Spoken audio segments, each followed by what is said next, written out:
بسم اللہ الرحمن الرحیم۔ رمضان کے روزے کی تلافی نہیں ہو سکتی۔ رمضان کے بابرکت ہونے کا اندازہ اس سے لگایا جا سکتا ہے کہ اگر کوئی شخص رمضان کا روزہ بلا شرعی عذر کے چھوڑ دے تو اگر پوری زندگی بھی اس کے بدلے روزہ رکھتا رہے گا تو بھی اس ایک روزے کی تلافی نہیں ہو سکتی۔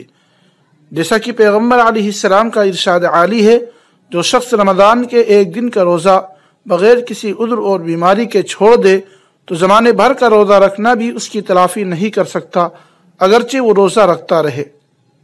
اس حدیث سے واضح ہوا کہ رمضان المبارک کا ایک ایک لمحہ اس قدر قیمتی اور انمول ہے کہ اس کی تلافی پوری زندگی کی عبادت سے بھی نہیں ہو سکتی۔ اس کے باوجود جو شخص ماہ مبارک کے روزے سے محروم رہے، اس سے بڑا محروم اور کون ہو سکتا ہے۔ رمضان کے آخری عشرے میں عبادت کا اہتمام۔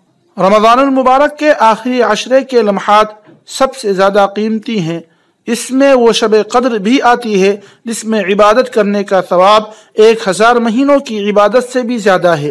نبی اکرم صلی اللہ علیہ وسلم عشرے اخیرہ میں عبادت کے لیے کمر کس لیا کرتے تھے، چنانچہ ام المؤمنین سیدہ حضرت عائشہ صدیقہ رضی اللہ تعالی عنہا فرماتی ہیں، جب رمضان کا آخری عشرہ ہوتا تو حضرت صلی اللہ علیہ وسلم راتوں رات عبادت میں مشغول رہتے تھے اور اپنے گھر والوں کو بھی جگاتے تھے اور خوب محنت فرماتے اور کمر کس لیتے تھے۔ نیز فرماتی ہیں، رسول اکرم صلی اللہ علیہ وسلم آخری عشرہ میں عبادت میں جس قدر محنت فرماتے تھے اتنا دوسرے ایام میں نہیں فرماتے تھے۔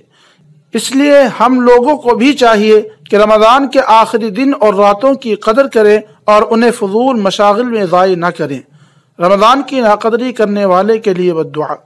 مذکورہ بالا ہدایات کے باوجود جو شخص رمضان المبارک کو لاپرواہی کے ساتھ ضائع کر دے اور اس کا حق ادا کر کے اپنے کو مستحق رحمت نہ بنائے، یقیناً اس سے زیادہ بدنصیب کوئی نہیں ہے، جس کی تائید درج ذیل حدیث شریف سے ہوتی ہے۔ حضرت کعب بن عجرہ رضی اللہ عنہ فرماتے ہیں کہ ایک مرتبہ حضرت صلی اللہ علیہ وسلم نے ہمیں ممبر سے قریب ہونے کا حکم دیا۔ ہم حاضر ہو گئے، پھر جب آپ نے ممبر کی پہلی سیڑھی پر قدم رکھا تو فرمایا آمین، جب دوسرے درجے پر قدم رکھا تو فرمایا آمین، جب تیسرے درجے پر قدم رکھا تو فرمایا آمین۔ ہم نے عرض کیا، یا رسول اللہ صلی اللہ علیہ وسلم، آج ہم نے آپ سے ایسی بات سنی جو پہلے نہیں سنی تھی۔ تو آپ صلی اللہ علیہ وسلم نے ارشاد فرمایا کہ جب پہلے درجے پر میں نے قدم رکھا اس وقت حضرت جبریل علیہ السلام آئے تھے اور انہوں نے یہ بددعا کی تھی کہ وہ شخص ہلاک ہو جسے رمضان کا مہینہ ملے پھر بھی اس کی مغفرت نہ ہو، تو میں نے کہا آمین۔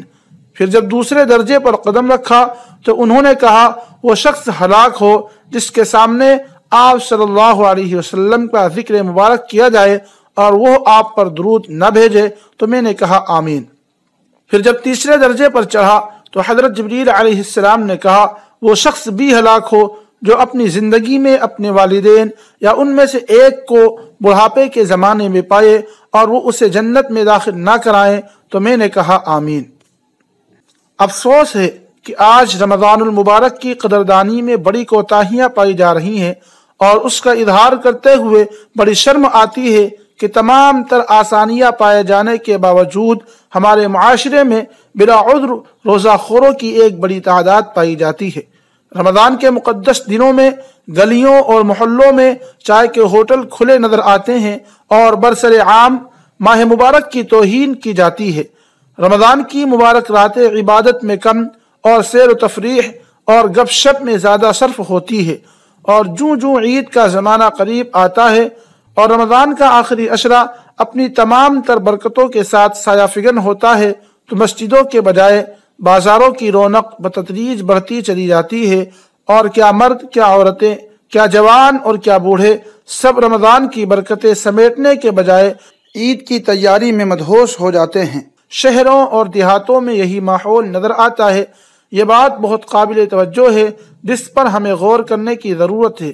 ہماری فلاح یقیناً اسی میں ہے کہ ہم ماہ مبارک کو پوری طرح وصول کرنے کے لیے فکر مند ہوں اور زیادہ سے زیادہ عبادت و اطاعت کر کے اللہ کی رحمتوں کے مستحق بنیں۔ اللہ تعالی ہمیں توفیق مرحمت فرمائے، آمین وآخر دعوانا ان الحمد للہ رب العالمین۔